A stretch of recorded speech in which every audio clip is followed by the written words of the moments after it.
मैंने BTS के 10th Festa anniversary पर देखा कि तुम्हारे साथ जेस था।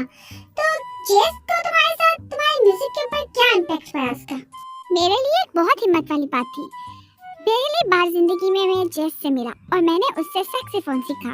मुझे पहले इस चीज के लिए बहुत ज्यादा फोर्स किया जाता था। कॉलेज एडमिशन के लिए बहुत फोर्स किया जाता था और जब मैं वहाँ जाके सीखता था तो मुझे वो गाना बहुत बुरा लगता था। लेकिन जब मैंने सुना कि मैंने कहा ओ ये गाना तो मैं जानता हूँ पहले से। अरे हाँ, याद आया, तुम इससे पहले वायलिन भी बजा चुके हो ना, है ना, पेरिस में? 말이 통하는데 내가 이렇게 जब हम लोग पेरिस गए थे तब मैं बालकनी में गया, तब ये लड़का वहाँ पे खड़ा राहत में वायलिन बजा रहा था। 거기서 발코니 भाई तुम्हें क्या हो गया था? वाइब आ रही थी, शुद्ध वाइब। मुझे तो कभी ऐसी वाइब्स नहीं आई। 봄애기. 봄애기. 근데 소리가 막 삐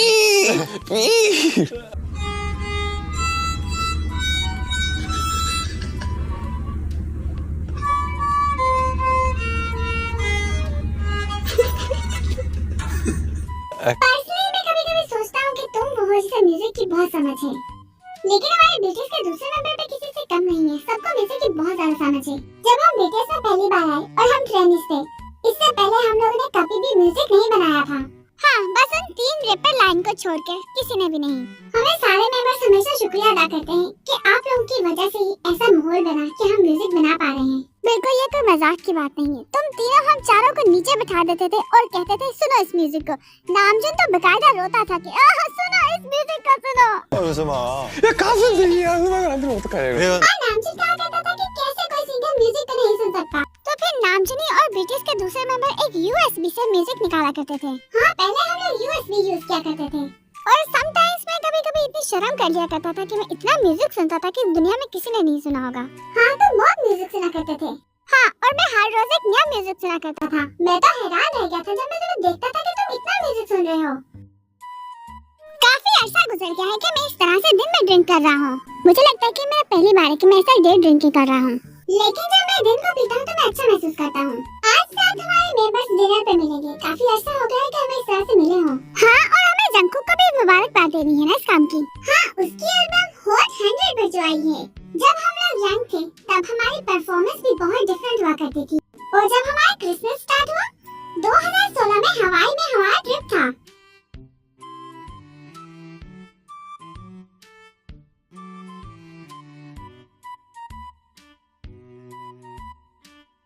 할아버지 좋아? 좋다 아이고 좋다 와이 알로하. मेरे पास तो अभी तक ये नेकलेस मौजूद है। तुम बताओ कि तुम्हारे पास है तुम्हारे वाला? नहीं, मेरे पास नहीं है। लेकिन मैंने वो नेकलेस अभी तक संभाल के रखा है। ओ क्या सच में? हाँ बिल्कुल, घर में मौजूद है मेरे पास। उस वक्त हमारे मेंबर्स हमें तंग कर रहे थे, इसलिए वो कहते थे कि जाओ तुम दोनों ही चले जाओ, क्योंकि वो हमें तंग कर रहे थे। हाँ, क्योंकि हम दोनों ही एक दूसरे के साथ ऑकवर्ड फील कर रहे थे। नहीं, मैं तो तुम्हारे साथ एक फील नहीं कर रहा था। ओ क्या सच में? लेकिन मैं तो बहुत ऑकवर्ड फील कर रहा था तुम्हारे साथ।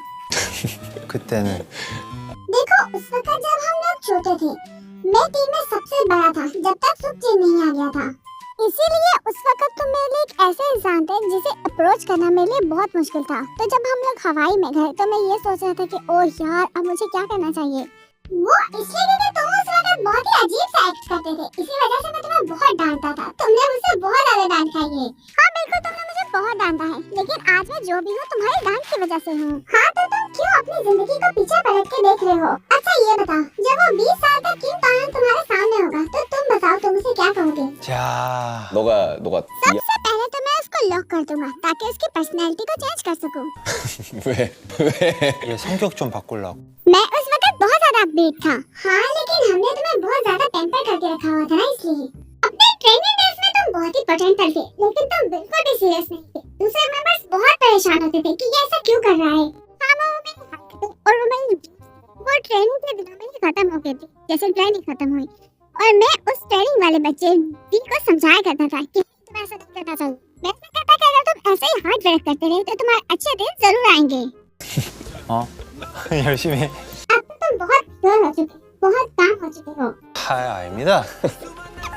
아니 मुझे याद है हमारा एक फनी मोमेंट। क्या तुम्हें याद है जो हमने गेम खेली थी वो? 달려라 방탄? 야야 나 잡지 마, 나 잡지 마, 야. 와. अरे बस कर दो, खत्म हो गया है। क्या मतलब, क्या तुम और करने वाले हो? हाँ बस करो, नहीं होगा और नहीं होगा। हमें और करने की जरूरत नहीं है। अरे लेकिन वी और करना चाहता है। 아 하지 마. 하고 싶어? 해. तुम और करना चाहते हो, चलो कर लो। 내가 안 된다고 이거 못 한다고. तो चलो फिर ट्राई कर लो। हमारा वो पोस्टर बहुत ही अच्छा था। मैं करके दिखाता हूँ। तुम्हें याद है ना, कुछ इस तरह से था। हाँ, तुम्हें याद है तो आओ फिर करते हैं दोबारा। 해가지고 야씨 이걸 어떻게 들어가냐고 림보를 어떻게 해 이걸. 이거 समझ नहीं आ रहा हमें कि फ्रेंच और न्यूट्रिशन कैसे कर सकते हैं। रिश्ता करते हुए मैंने खुद को बहुत ज्यादा प्रूफ किया है। 잘한다. 많이 늘었다. मैं तो तुम्हें ये करते देख के बहुत सरप्राइज रह गया। 2 घंटे तक किसी नए इंसान के साथ बातें करना, ये कोई इसी काम नहीं होता।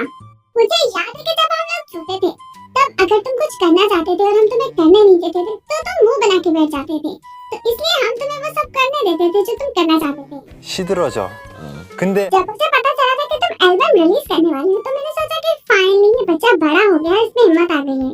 जिस पहले सॉन्ग के ऊपर मैं काम कर रहा था वो बहुत ही ज्यादा अपसेट सॉन्ग था, लेकिन फिर भी मैं इस पर काम करता रहा और फिर मैंने रियलाइज किया कि 일이 아니구나.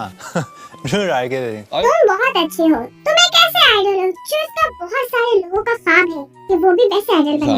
방탄소년단 B 김태형 그리고 너의 और तुम्हारी एक आदत है विंक करने की, वो जैसे तुम एक विंक करते हो ना, ये सब तुम्हारी कैलकुलेशन है।